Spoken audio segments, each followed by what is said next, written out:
Tonight, you will witness the compelling story of Ashley, a teenager who resorts to cutting to cope with an abusive father. During the next hour, we'll speak with several experts in the field of self-injury. They'll provide a more insightful view of this growing behavioral issue and offer up some answers on how to deal with it. The whole world was stunned last week when 3 young girls in Cleveland, Ohio were found alive in the home of their alleged kidnapper, Ariel Castro. We're going to talk more about the psychological effects of being held captive for 10 years later on in our show. But up first tonight, a look at how missing persons cases are being handled here in Maryland. Joining me now in the studio is Carla Proudfoot. She is the director of the Maryland Center for Missing and Unidentified Persons within the Maryland State Police Criminal Investigations Division. Carla, thank you so much for coming into our studio tonight. Thank you for having me. There are 2,300 Americans that are pronounced missing each and every day, which I thought was an astonishing number. How do those numbers compare to what's going on here in the state of Maryland? In the state of Maryland, we average 30 reports of missing juveniles every day. But first, I spoke earlier today with Maryland Congressman Dutch Ruppersberger, who was in the room when former CIA Director General David Petraeus testified last week on Capitol Hill. He was a very beaten down man. There's a lot going on. He's working through his issues with his family.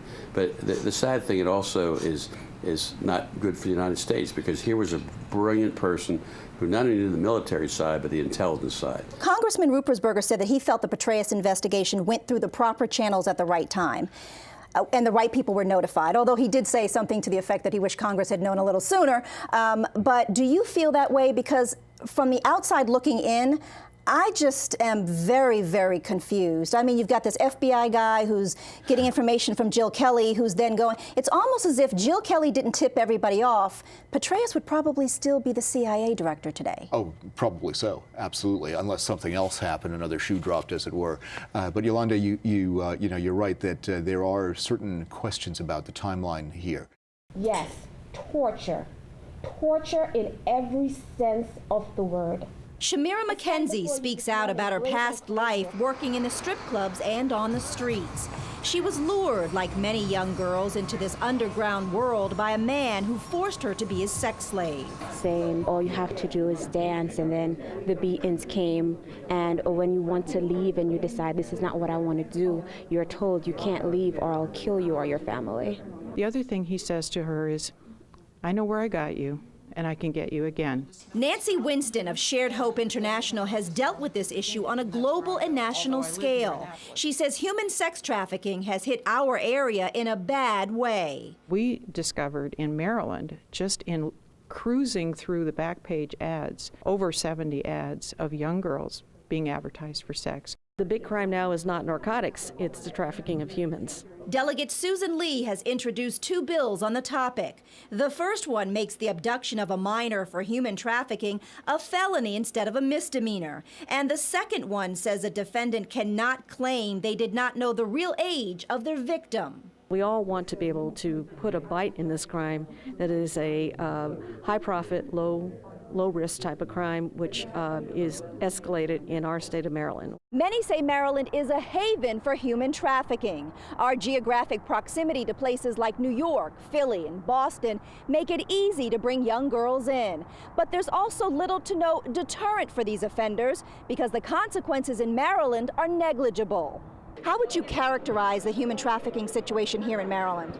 Well, the reality is that the state's attorneys have not been prosecuting, and I have raised this with them for several years. Delegate Louise Simmons understands the complexity of the problem, but says nothing can really be done to help these women who are being sexually exploited until more money and muscle is put into state prosecutorial efforts. I would like to be able to be part of an ensemble of legislators who can leave at some point and look back and say, we really made a difference at least on this issue, but not yet, not yet.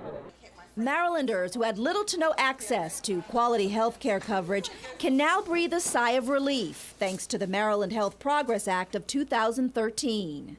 We in Maryland are doing the best we can to make this law work. Maryland Citizens Health Initiative President Vincent DeMarco says the bill updates the state's health policies to coincide with federal health care reform. Key components include a funding stream for the state's health benefit exchange and expansion of Medicaid coverage up to 133% of the federal poverty level. This is going to expand health care to over 100,000 Marylanders. It makes so much sense to do this.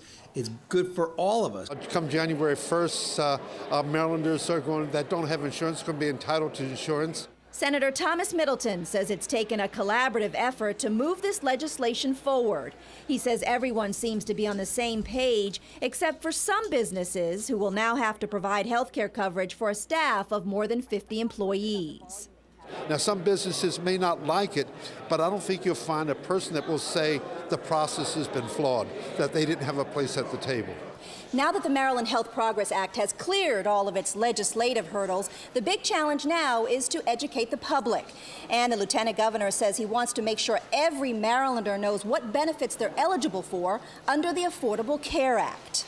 Letting Marylanders know there is a health benefits exchange. Letting Marylanders know that there is enhanced Medicaid coverage. Let Marylanders know that insurance companies can no longer deny coverage for pre-existing conditions. Lieutenant Governor Anthony Brown is in charge of implementing federal health care reform in Maryland. He says while there's still a lot of work to be done, he's proud of the progress that's been made on this critical issue. I'm really excited about this. I mean, for the last 3 years under Governor Malloy's leadership and really in the immediate wake of President Obama signing the Affordable Care Act, Maryland mobilized.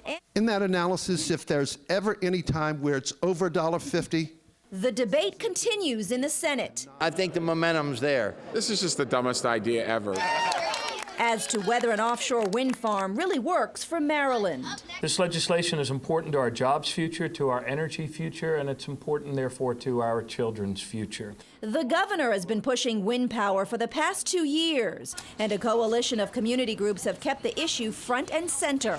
What this bill does is it puts Maryland at the forefront of a new American offshore wind industry. Tom Carlson of the Chesapeake Climate Action Network says there's growing support for the bill. A vast majority, over 60% of Marylanders support bringing offshore wind to the state and investing in the resource. But the idea of building 40 wind turbines to the tune of nearly $2 billion just doesn't add up for Senator E.J. Pipkin. He says other energy alternatives like natural gas are cheaper, and studies show that when power is needed the most in the summer months, the wind off Ocean City doesn't even blow. There's nothing good about this that we couldn't achieve in some other way, shape, or form to mandate it. Proponents of the Maryland Offshore Wind Energy Act say they're doing everything they can to make sure their bill passes this time around. They've lowered the surcharge to ratepayers, even reduced the megawatts. Everything seems to be saying that the third time's the charm.